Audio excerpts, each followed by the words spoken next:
18 horas y 20 minutos en Caracas, Venezuela, 19 horas y 20 minutos aquí en la ciudad de Buenos Aires. Y hacemos esta referencia porque aparentemente las comunicaciones van a permitirnos entrar al diálogo con aquellas latitudes. ¿Por qué? Porque claro, desde aquel bombardeo seguido de captura de Nicolás Maduro y Cilia Flores, puso al chavismo a negociar en otros términos con Estados Unidos. Logró torcer un posicionamiento mucho más intransigente que tenía con Maduro hasta esa madrugada del 3 de enero pasado. El periodo que se abre con Delcy Rodríguez está cargado de imágenes y signos de apertura y diálogo, que atienden en mayor medida las demandas norteamericanas y bajan los niveles de tensión y reducen mucho la posibilidad inminente de otro ataque. Al menos esto es lo que vemos desde acá, y por eso queremos ponernos en contacto con Caracas para saber cómo están viendo la cosa desde el territorio. Así que si tenemos suerte, estamos en comunicación con Oliver Rivas. Él es diputado de la Asamblea Nacional de Venezuela, abogado y colega radialista. Oliver, ¿cómo estás? Acá Matías te saluda. Hola Matías, muy bien. Gracias, saludos a todos y a todas. Un gusto, Oliver. La primera pregunta, si aprovechamos bien el tiempo, nos gustaría que nos compartas una caracterización de la coyuntura del país, a trazo grueso, por supuesto, pero alrededor de la siguiente pregunta: ¿cómo cambió el clima social y político cotidiano desde la intervención de Estados Unidos, el avance de las negociaciones, a este presente? Efectivamente, la agresión del 3 de enero, que ya fue, digamos, un momento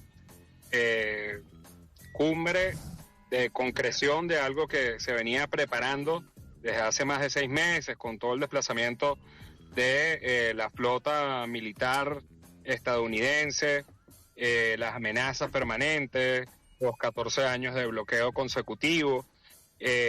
Obviamente generó un estado de conmoción importante en el país, de duelo, mucha angustia, preocupación, sobre todo durante el mes de enero, de amplias movilizaciones exigiendo el respeto a la soberanía, la restitución de Nicolás Maduro como presidente en el poder, su liberación, a todas luces. A nosotros, desde el momento, la única calificación, digamos, que podemos darle es de una detención ilegal. Hay una privación ilegítima de libertad de un presidente, ¿no? Que además está protegido por convenciones internacionales sobre relaciones diplomáticas, por la Carta de Naciones Unidas, por la Declaración Universal de los Derechos Humanos. O sea, una cantidad de instrumentos que se supone que deberían prohibir a todas luces este tipo de intervención para básicamente desplazar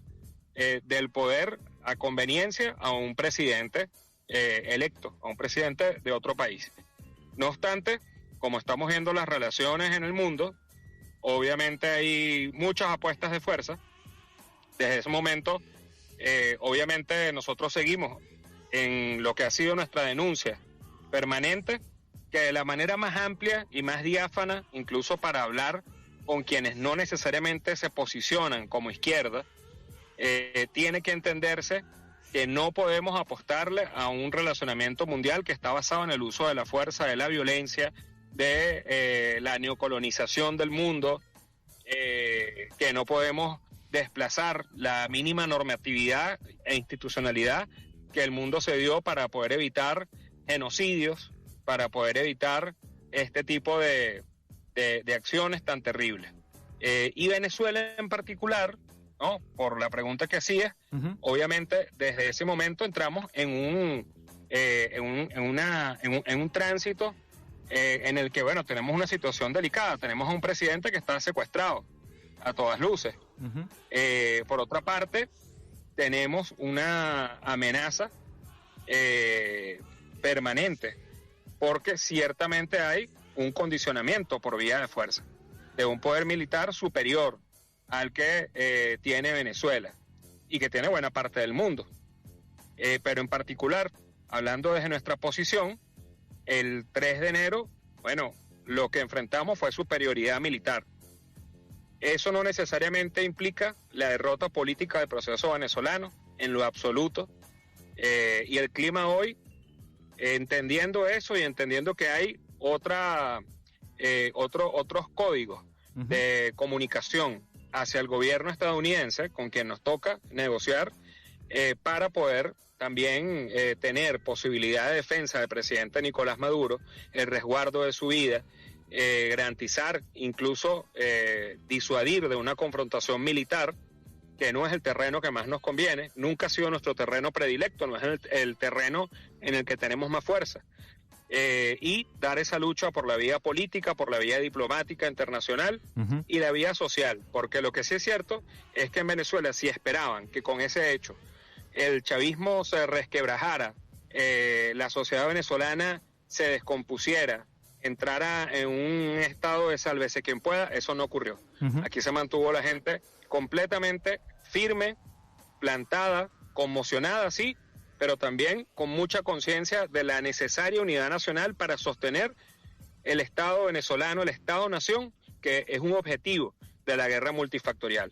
Y efectivamente se logró sostener eso, y por eso el reconocimiento al gobierno venezolano que encabeza Delcy Rodríguez como presidenta encargada, porque es el reconocimiento de origen que es presidenta encargada precisamente porque viene de ser la vicepresidenta por 8 años de Nicolás Maduro. Quien dice esto Entonces ahí viene la primera contradicción. Y quien dice esto es Oliver Rivas, diputado de la Asamblea Nacional de Venezuela, abogado y colega radialista. Está claro, Oliver, esta primera caracterización. Me interesa que nos metamos en un elemento que es parte de estas negociaciones y que es parte de este nuevo escenario en Venezuela, que es el tema del petróleo.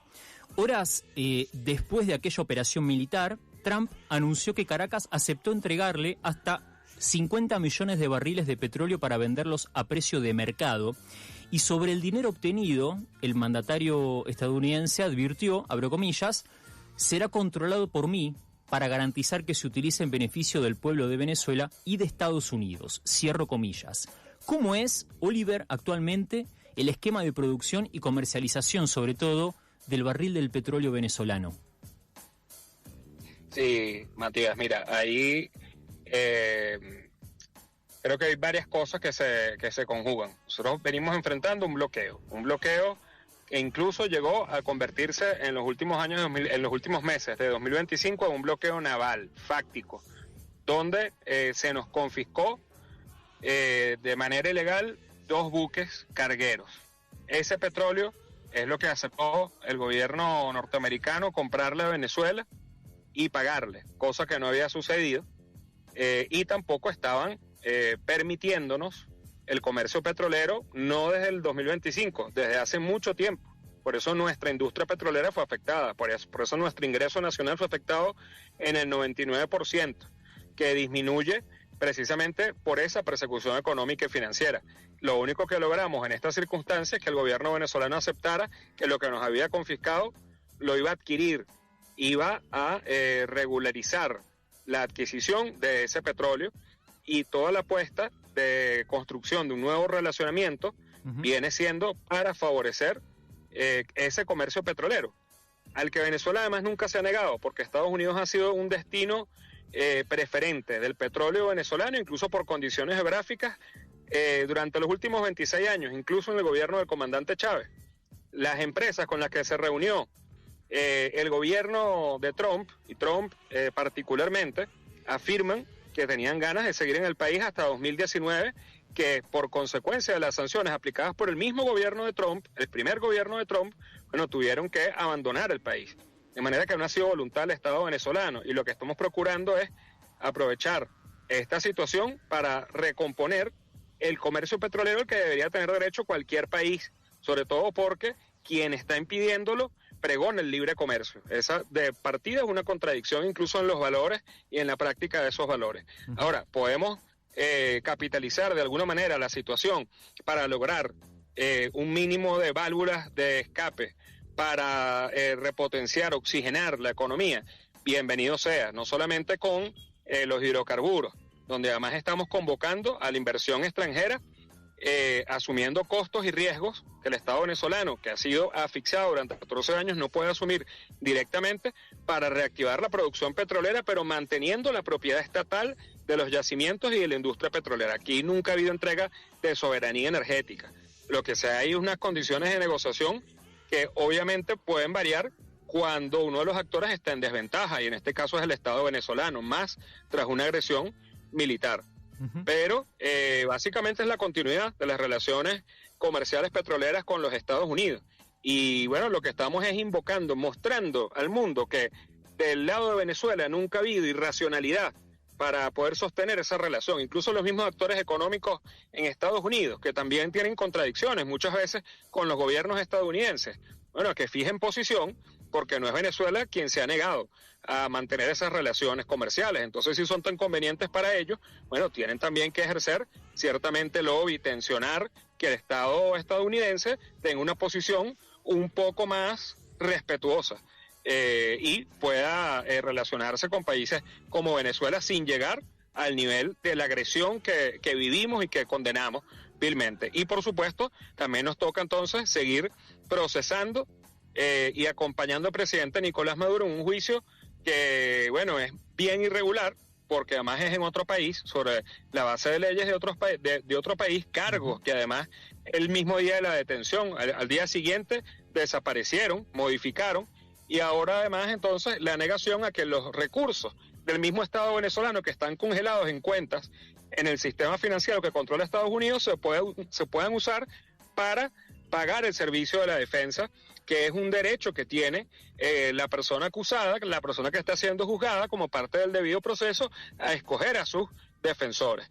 Y eso es lo que está exigiendo la defensa ejercida por Barry Pollack del presidente Nicolás Maduro en el juicio que se está llevando a cabo. Entonces tenemos esas tres prioridades que nuestra dirección ha dicho muy tajantemente: mantener la paz de la República, el rescate del presidente Nicolás Maduro y mantener a la revolución en el poder político. Y mientras tanto nosotros seguimos haciendo consultas populares para que el presupuesto público vaya directamente a los consejos comunales, ejerza el pueblo organizado, se inviertan en las transformaciones económicas locales, la propiedad social comunal directa, indirecta de nuestro pueblo, desarrollando la economía y construyendo celularmente una economía social, solidaria, colaborativa, mediante el autogobierno. Todo eso está pasando al mismo tiempo. No es una situación que pueda entenderse si no se entiende complejamente, como simultaneidad de variables que estamos manejando al mismo tiempo. Lo que sí aquí no hay es rendición de nadie. Aquí la venezolanidad, con todas las variantes, la diversidad política, las medidas que se han tomado, por ejemplo, la ley de amnistía democrática, de amnistía para la convivencia democrática, que ha beneficiado a algunas personas que fueron procesadas por cometer delitos, en el marco del reencuentro al que está llamando la presidenta encargada, Delcy Rodríguez, para fortalecer la unidad nacional ante este escenario complejo a nivel mundial. Bueno, se ha venido ejerciendo y beneficiando a una cantidad de actores políticos que nosotros nunca hemos llamado presos políticos, sino más bien políticos presos, porque efectivamente son actores políticos que cometieron delitos, pero que han contado con algunos beneficios en el marco de estas medidas, que tampoco son para favorecer impunidad.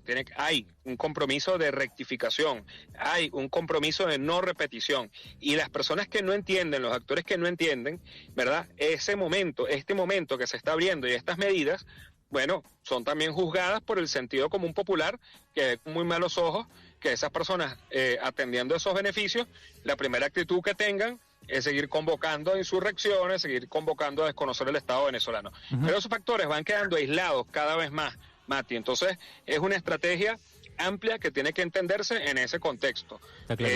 Sí, está claro, todas está esas claro. flexibilidades tácticas, pero mantenemos la estrategia.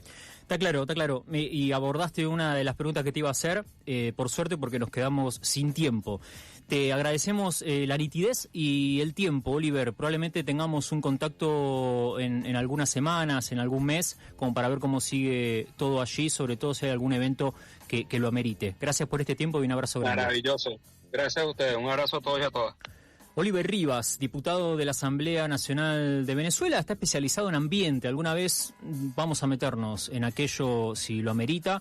Él también es abogado y es además colega radialista de las emisoras comunitarias que tiene el país caribeño. 19 horas 35 minutos. 11 31 260 887. Registren el WhatsApp de la tribu